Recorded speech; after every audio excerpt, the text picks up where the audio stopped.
Hello everybody and welcome to another CompTIA A+ 1101 lesson/practice quiz at the end of the lesson, and today we're going to be covering exam objective 3.6. So I'm going to take you through every single one of these dot points that you see on your screen now, and then I'll give you a practice quiz at the end, testing you on every single piece of information that we have covered, essentially testing you on all of the information in this exam objective.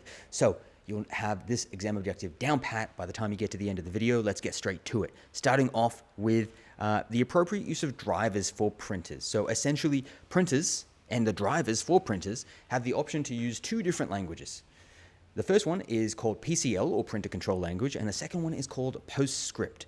And for your exam, what you really need to understand is that your printer needs to be using the same language as your driver. If you have a printer that is using Printer Control Language and you then install a driver for that printer that is using PostScript, you are going to try to print a page, and you're essentially going to get something that looks like a random combination of symbols and numbers, because the printer over here in blue and the driver over here are talking to each other in a different language. They just can't understand each other. It doesn't know what you want it to print. So you're going to get basically random gibberish on the page.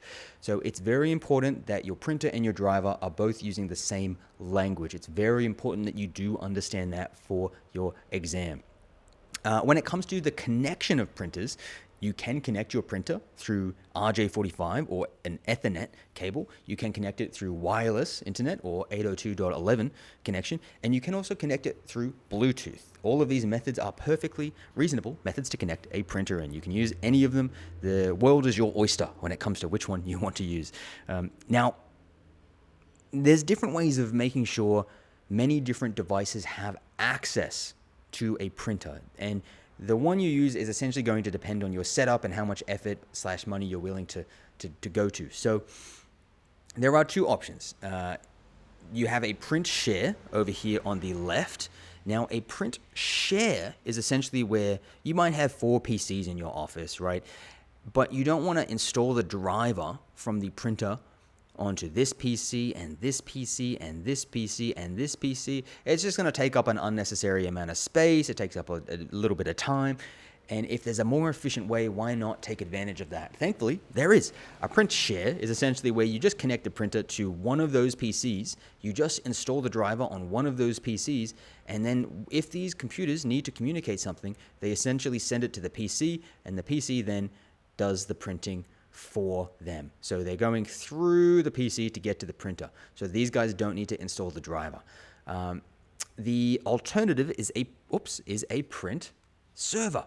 So that is where you might have PCs in an office, and you set up an actual server that manages the printing for you, and it's the same essential concept. Generally, print servers are more in like what would you call it? A scenario where you have a lot of people within an office and there's a lot of different devices to manage, whereas print shares are usually in much smaller office environments. Like I had a print share in an office of like 5 to 6 people that I was working in. Print servers generally, from my experience/understanding, are reserved for when it's a bit of a larger environment. So that's something to take into consideration for your exam as well. Now, the next one is just duplex. That basically means if you want to print on both sides, you're going to want to make sure your printer has a duplexing assembly or a duplex assembly. That's just the assembly that allows your printer to print on one side and then flip it over and print on the other side. So if you're asked about what you need in order to print on both sides, you need a duplex assembly. Orientation. If you would like to change, yes, I'm serious, we need to know this stuff for the exam. If you would like to change whether your page, whether your paper, whether your printing is coming out vertically or in portrait, or if it's coming out horizontally or in landscape, you will need to change the orientation setting. I'm sure you probably know that by now, but I've got to cover it to make sure I'm getting everything. Tray settings. You can choose what paper to print on and what tray to print from in your tray settings. If you want to print on A3, A4, A5, etc., assuming your printer has those capabilities. The quality of paper as well, if you have different ones within your printer. The tray settings would be where you select those options. It's important to know that too. And of course, quality. You can set the quality of a print job within your printer settings.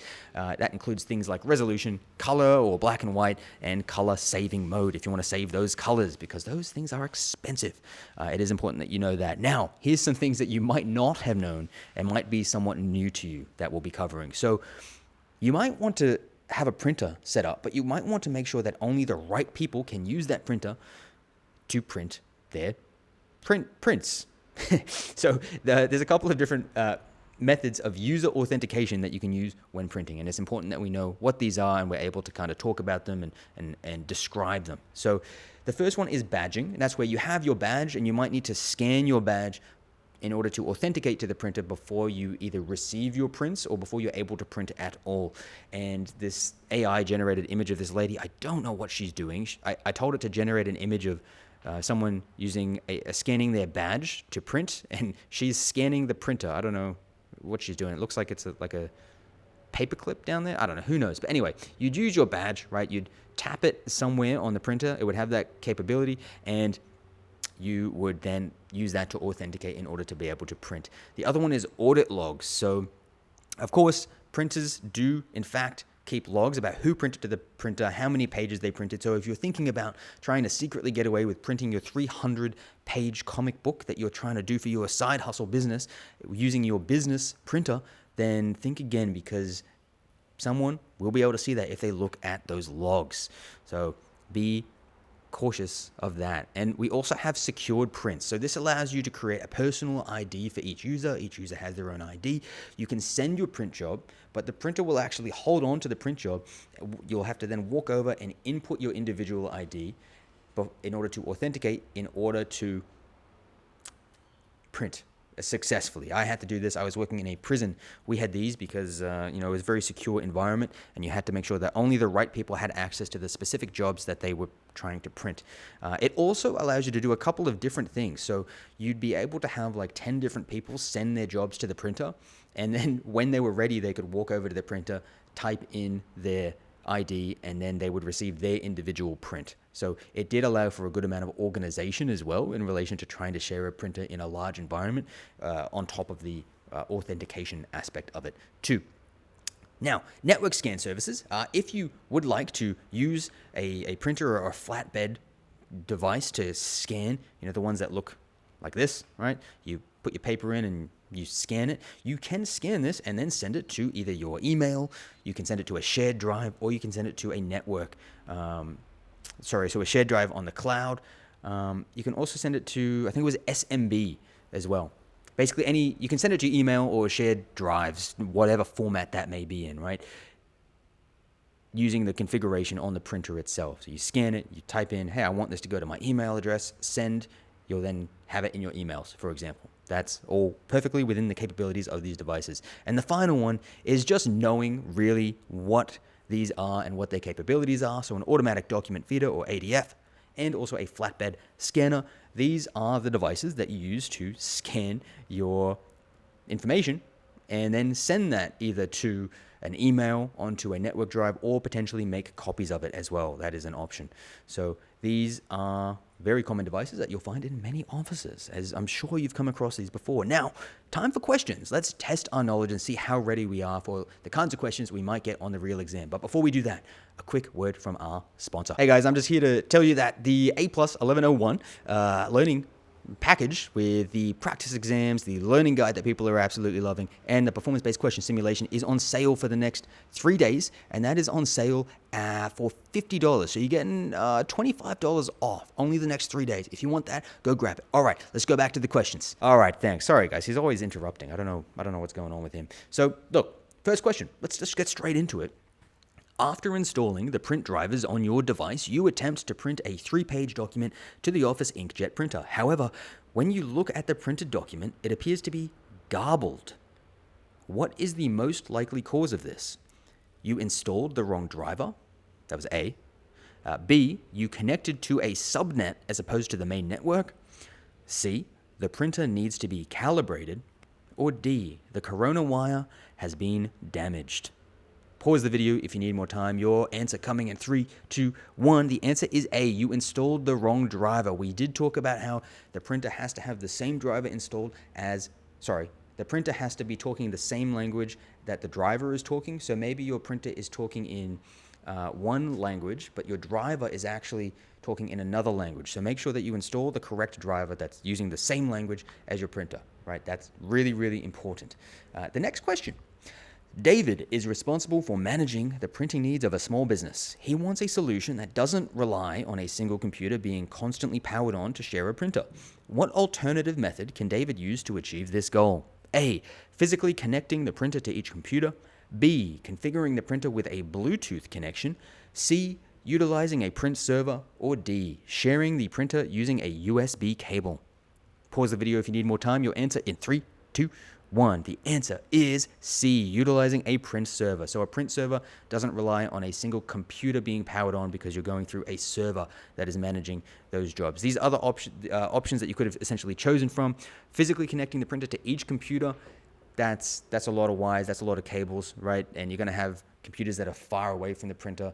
Not really a practical option.